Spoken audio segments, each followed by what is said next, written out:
नमस्ते नमस्ते सभी को। जितने भी लोग हमारे साथ नए जुड़े हैं वो सबसे पहले एक बार चैनल को सब्सक्राइब कर दें और लाइक शेयर अवश्य कर देना। आज हम मैथ पेडागोजी कुछ इम्पोर्टेंट क्वेश्चन लेकर आए हैं जो यहाँ पर सॉल्व करेंगे और सभी टीचिंग एग्जाम में आपकी सहायता करेंगे। ठीक है, स्टार्ट करते हैं हम आज के अपने क्वेश्चन। किसी भी क्वेश्चन में यदि डाउट हो तो नीचे कमेंट करके उस क्वेश्चन को आप पूछ सकते हैं। आज का जो हमारा फर्स्ट क्वेश्चन है वो ये रहा। बच्चों में गणना शक्ति को बढ़ाया जा सकता है। ए, कक्षा में क्रियाशील गतिविधियों का आयोजन करके। बी, अवधारणाओं को स्पष्ट करके। सी, उपयुक्त ए और बी या फिर डी कोई नहीं।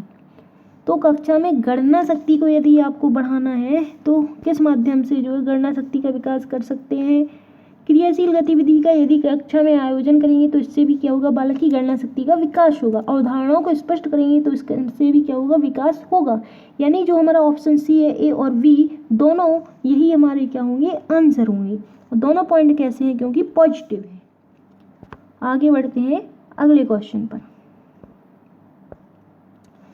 दूसरा क्वेश्चन है 3/4 में कितने 1/8 हैं। 3/4 में कितने 1/8 हैं। मान लीजिए x 1/8 हैं। ठीक है, 3/4 में कितने 1/8 है, मान लीजिए x 1/8 है। 4 2 8 और ये 2 कहाँ पहुँच जाएगा, 3 के साथ मल्टीप्लाई में। 3 2 कितना हो जाएगा, 6। 3 2 जा 6। ठीक है, तो x की जो वैल्यू आई 6 आई, यानी 3/4 में कितने 1/8 है, 6 1/8, यानी option B is right answer. इसी के साथ हम आज के अगले क्वेश्चन पर आगे बढ़ते हैं।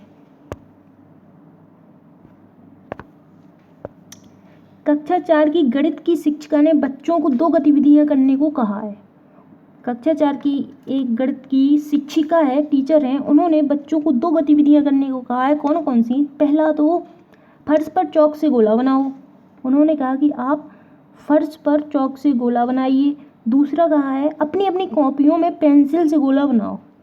तो उन्होंने ये जो शब्द कहे हैं या ये जो 2 गतिविधियां कही हैं, इसका उद्देश्य क्या है। ए, बच्चों को वृत्त बनाने का अभ्यास करवाना।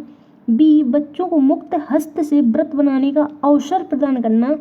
सी, बच्चों को मनोरंजन करवाना। डी, बच्चों को कार्य में उलझाए रखना। जब कोई भी टीचर या शिक्षिका या शिक्षक यदि बालकों से, बच्चों से, छात्रों से गतिविधियां करवाएगा तो उसका उद्देश्य बच्चों को उलझाए रखना तो बिल्कुल कदापि नहीं हो सकता है। शिक्षक का कार्य क्या होता है, बच्चों को पढ़ाना। तो उलझाए रखना ये तो कोई बात ही नहीं हुई, ये कार्य नहीं हो सकता। मनोरंजन करवाना, मनोरंजन के साथ पढ़ाई हो सकती, लेकिन केवल मात्र मनोरंजन करवाया जाए तो ये भी शिक्षक का उद्देश्य नहीं होता है। बच्चों को वृत्त बनाने का अभ्यास करवाओ। अभ्यास करने के लिए वो ये नहीं कहती कि आप फर्श पर गोला बनाओ, अपनी अपनी कॉपियों में गोला बनाओ। ये क्या है, बच्चों को मुक्त हस्त से वृत्त बनाने के अवसर प्रदान करना। ये शिक्षिका जो है इन गतिविधियों के माध्यम से छात्रों को, बच्चों को अवसर प्रदान कर रही हैं कि आप मुक्त है, स्वतंत्र है, कहीं भी आप गोला बनाइए। और इससे क्या होगा, जब बच्चा कहीं भी गोला बनाएगा उसे अवसर प्रदान किया जाएगा तो वह बहुत अच्छे से इस चीज़ को सीख सकता है। यानी ऑप्शन जो हमारा बी है वो बिल्कुल सही आंसर है। आगे बढ़ते हैं अगले क्वेश्चन पर।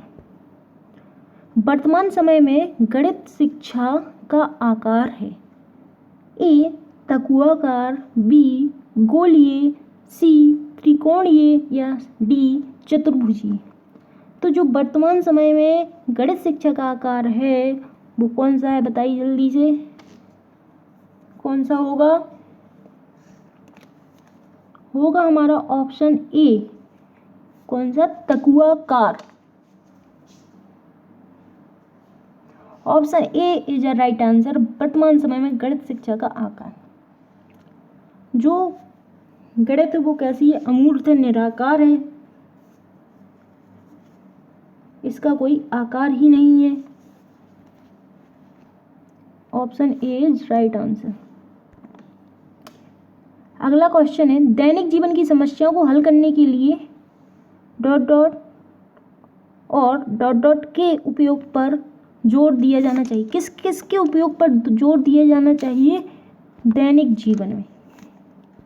तो दैनिक जीवन की बात हो रही यहाँ पर। दैनिक जीवन में समस्याओं को हल करने की अंकगणित, रेखागणित, बीजगणित, अंकगणित, बीजगणित या इनमें से कोई नहीं। दैनिक जीवन की समस्याओं को हल करने के लिए अंकगणित और बीजगणित के उपयोग पर जोर दिया जाना चाहिए, यानी option C is right answer. जो अगला क्वेश्चन है, दिशा, दूरी, प्रतीक किसके अवयव हैं? तो यहाँ पर दिशा, दूरी और प्रतीक ये तीनों किसके? ग्लोब के, चार्ट के या चित्र के? ये तीनों जो हैं अवयव हैं वो किसके हैं? मानचित्र के।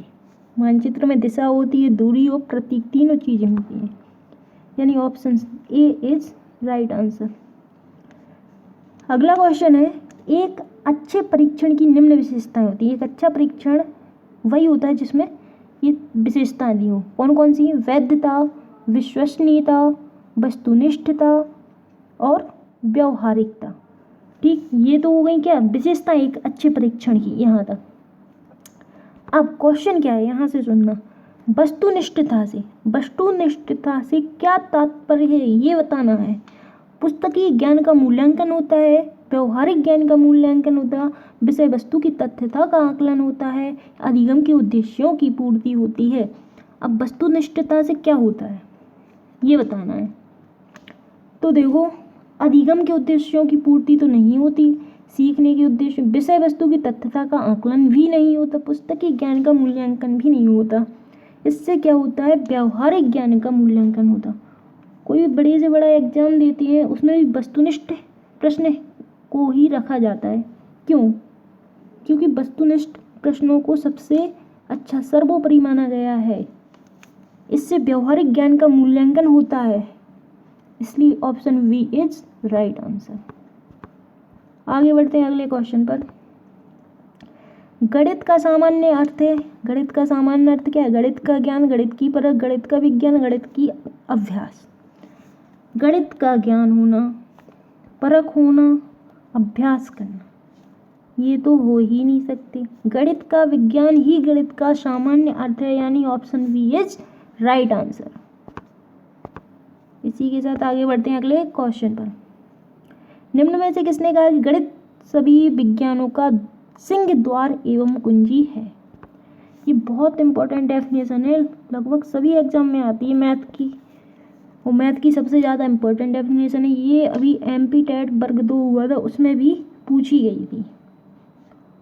तो इसके राइटर कौन है याद रखना, इसके राइटर जो है रोजर बेकन है। कौन है? Roger Bacon. इन्होंने गणित सभी विज्ञानों का सिंह द्वार एवं कुंजी कहा है। जो नेक्स्ट क्वेश्चन है, 2 तथा आधे समकोण में डिग्रियों की संख्या होगी। 2 तथा आधे समकोण, आधे 2 और आधे का मतलब है 2 सही 1/2 में डिग्रियों की संख्या यानी 90। 2 दूनी 4 1 5, इसको जब तोड़ेंगे 5/2 गुणा 90, 2 से इसको जब कट करेंगे कितना आएगा? 45। 5 25, 5 को 20 तो 22, यानी कितना आ गया? 225 डिग्री। 225 कहीं दिया है? दिया है। Option B is right answer. Clear हुआ? आगे बढ़ते हैं अगले क्वेश्चन। 2 संख्याएं जिनका मासा 9 है, तो निम्न में से कौन सी संख्या लासा हो सकती है? अभी तक जो क्वेश्चन आपने पढ़ा होगा वो इस टाइप से पढ़ा होगा कि 2 संख्याएं जिनका मासा 9, लासा 8, मतलब कोई भी दिया है, पहली संख्या इतनी है तो दूसरी संख्या ज्ञात करो, या फिर 2 संख्याएं जिनकी 2 संख्याएं इतनी है जिसका लासा दिया मासा ज्ञात करना है। कुछ भी 4 चीज़ों में से, मतलब एक फॉर्मूला होता है ये वाला, LCM multiply HCF equal first number multiply second number, इस तरीके से होता है। तो वहाँ पर अब ये क्वेश्चन थोड़ी सा अलग है, तो इसको कैसे करेंगे? बहुत आसान है। 2 संख्याओं का मासा दिया है 9, ठीक है, और लासा कितना होगा उस संख्या का? बहुत आसान है, सेकंडों में ओरल क्वेश्चन सॉल्व होगा। A 35, 80, 72, 100। बस इसमें याद ये रखना कि ऑप्शनों से सॉल्व करना है। यदि बेसिक सॉल्व करने बैठेंगे तो बहुत ज़्यादा टाइम लगेगा और फिर भी पता नहीं सही आंसर तक पहुंच पा रहे या नहीं। इसलिए इसको ओरल ऑप्शन से सॉल्व करना है। कैसे? जो भी हमारा HCF होता है उसका डिवाइड LCM में जाता है, क्योंकि LCM हमेशा बड़ा होता है HCF से। यदि HCF का डिवाइड LCM में चला जाए, ठीक, जाता ही जाता है, तो इसमें जिस HCF वही क्या हो गई, उस संख्या का LCM होगा। अब 9 का डिवाइड देखो इन चार ऑप्शन में से किस में जाता? 35 में जाएगा, नहीं जाएगा। 80 में जाएगा, नहीं जाएगा। 100 में जाएगा, नहीं जाएगा। किस में जाएगा? 72 में। 9 8 जा 72, यानी ऑप्शन सी ही हमारा क्या होगा, सही आंसर होगा। आगे बढ़ते हैं अगले क्वेश्चन पर। 15 व्यक्ति किसी काम को 20 दिन में करते हैं, तो 12 व्यक्ति उसी काम को कितने दिन में करेंगे? बहुत आसान है। या तो इसे आप ऐसे लिख सकते हो MDW1, ठीक है। M1 D1 W1 M2 D2 और W2। मैन डे वर्क, पहला आदमी, पहला दिन, पहला वर्क, मतलब जितना भी जो कुछ दिया है।